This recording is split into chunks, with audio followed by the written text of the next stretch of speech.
नवरात्रि व्रत कथा महिमा उनका वृत्तांत सुनिए। जय माता दुर्गा मैया की। देवताओं के गुरु बृहस्पति ने सृष्टि को बनाने वाले ब्रह्मा से पूछा कि ब्राह्मण, आप सभी शास्त्रों को जानने वाले, आप कृपा कर बताएं कि माँ भगवती को प्रसन्न करने के लिए किए जाने वाला नवरात्र व्रत को क्यों किया जाता है? इस व्रत को सबसे पहले किसने किया था? इसका क्या फल है? श्री ब्रह्मा जी ने कहा, हे देवगुरु, तुमने जगत के कल्याण के लिए अच्छा प्रश्न किया है। प्रत्येक वर्ष में 4 बार आषाढ़, चैत्र, आषाढ़, अश्विनी और माघ नवरात्रि व्रत होता है। इन 4 मासों में शुक्ल पक्ष में और इन 4 मासों में भी प्रमुख रूप से चैत्र और अश्विनी मास की शुक्ल पक्ष में नवरात्र व्रत सर्वमान माने गए। नवरात्र व्रत करने वालों की सभी मनोकामनाएं पूर्ण होती है।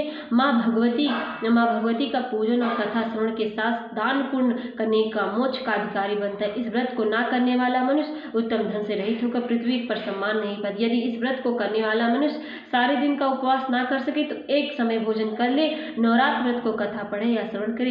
हे बृहस्पति, जिसने इस व्रत को पहले किया था उसका मैं प्रवृत्त इतिहास सुनाता हूँ।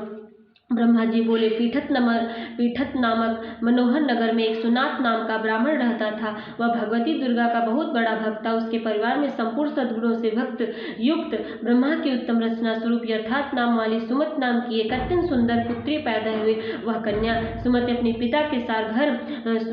पिता के घर शुक्ल पक्ष की चंद्रकला जैसी बढ़ने लगी। उसका पिता प्रतिदिन दुर्गा की पूजा और होम करता था। कन्या भी नियम से उपस्थित होती थी। एक दिन सुमत अपने सखियों के साथ खेल में लग गई। भूल से भगवती की पूजा में देर से उपस्थित हुई।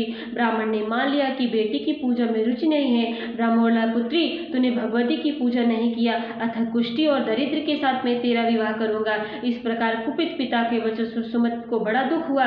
दुखी होकर पुत्री बोली, हे पिताजी, मैं आपकी कन्या हूँ, सब तरह से मैं आपकी आधीन हूँ। आप अपनी इच्छा के अनुसार आप मेरा विवाह कर सकते हैं। होगा वही जो मेरे भाग्य में लिखा है। मनुष्य कितना भी मनोरथ करता है पर होता वही जो भाग्य में लिखा है। अपनी कन्या के ऐसे निर्भरता से कहे हुए वचन को सुन ब्राह्मण को और क्रोध हो आया। उसने अपनी कन्या का एक कुष्ठी के साथ विवाह कर दिया।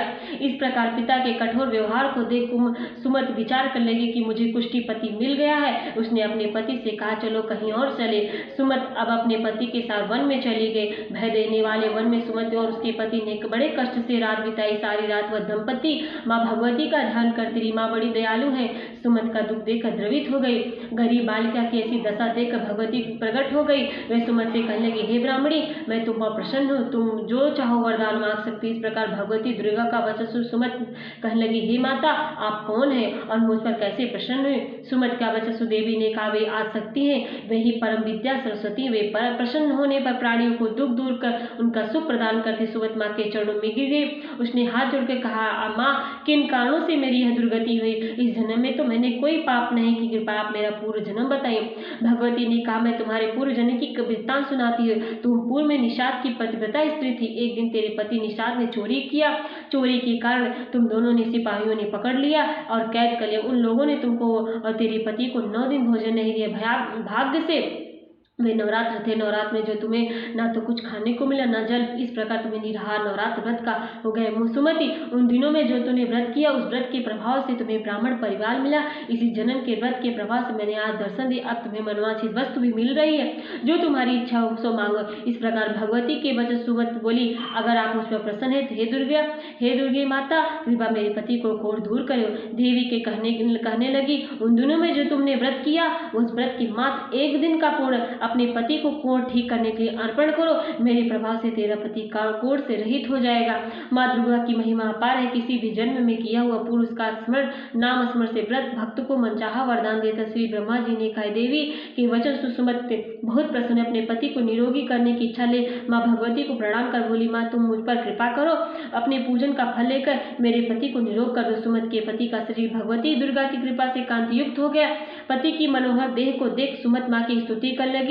उसने कहा, हे दुर्गा, आप दुर्गत को दूर करने वाली, इन जगत को कष्ट संताप हरने, समस्त दुखों को दूर करने वाली, निरोगी मनुष्यों को निरोग करने वाली, प्रसन्न होने पर मनवांछित वस्तु देने वाली, दुष्ट मनुष्यों को नाश करने लिए सारे जगत की तुम ही माता हो, तुम ही पिता हो। हे अम्बे, मैं आपको प्रणाम करती हूँ, मुझ दिन की आपने रक्षा की। इस प्रकार वंदना कर सुमत माँ के चरणों में गिर गई।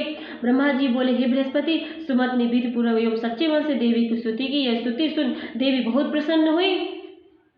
संतुष्ट हुई और बोली ब्रह्मा बृहस्पति ने विधिवत सच्चे मन से देवी को सुसंतुष्टि। देवी बहुत संतुष्ट हुई। वे ब्राह्मणी से बोली, हे ब्राह्मणी, तेरी कोख में उद्यालक नाम का अति बुद्धिमान, बलवान, कीर्तिमान और जितेंद्रीय पुत्र होगा।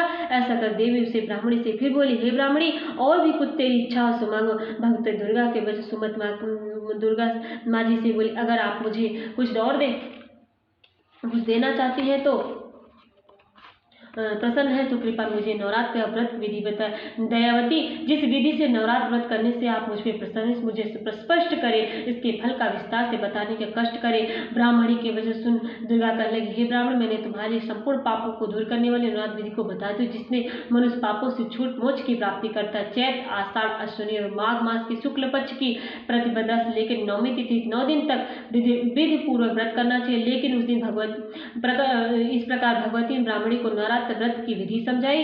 देवी ने जो आदेश दिए उसका पालन किया। व्रत का विधान समझकर ब्राह्मणी योग्य पुरोहित से देवी पूजन में सहायता प्राप्त की। घट स्थापना की, वाटिका बनाकर उसको प्रतिदिन जल से सींचा। महाकाली, महालक्ष्मी, महासरस्वती की मूर्तियों की नित्य पूजा की। शैलपुत्री, ब्रह्मचारी, चंद्रघंटा, कुष्मांडा, स्कंदमाता, कात्यायनी, कालरात्रि, महागौरी और सिद्धार्थ की विधि को पूजा की। यथाविधि हवन भी किया। खाड़, घी, गेहूं, शहद, जौ, तिल, बेलपत्र, सूखा नारियल, दाख, सरसों आदि से हवन किया। नवरात्र के इस महाव्रत को बताई हुई विधि के अनुसार जो संपन्न करता है उसके सब मनोरथ पूर्ण होते हैं। इन 9 दिनों में जो कुछ दान किया जाए उसका करोड़ों गुना फल मिलता है। नवरात्र के व्रत करने से अश्वमेध यज्ञ का फल मिलता है। हे देवगुरु बृहस्पति, संपूर्ण कामनाओं को पूर्ण करने वाले इस उत्तम व्रत को तीर्थ, देवी मंदिर अथवा सुविधा तो घर में ही विधि के अनुसार करो। कवच, कीलक, अर्गला सूक्त का पाठ करो। हवन पुराण के साथ भगवती का पूजन करना। नवरात्र व्रत की विधि और फल बता कर देवी अंतर जो पुरुष या स्त्री इस व्रत को विधि करते उसे इस लोक में सुख पाकर अंत में मोक्ष पार करता है। बोल दुर्गे मैया की जय।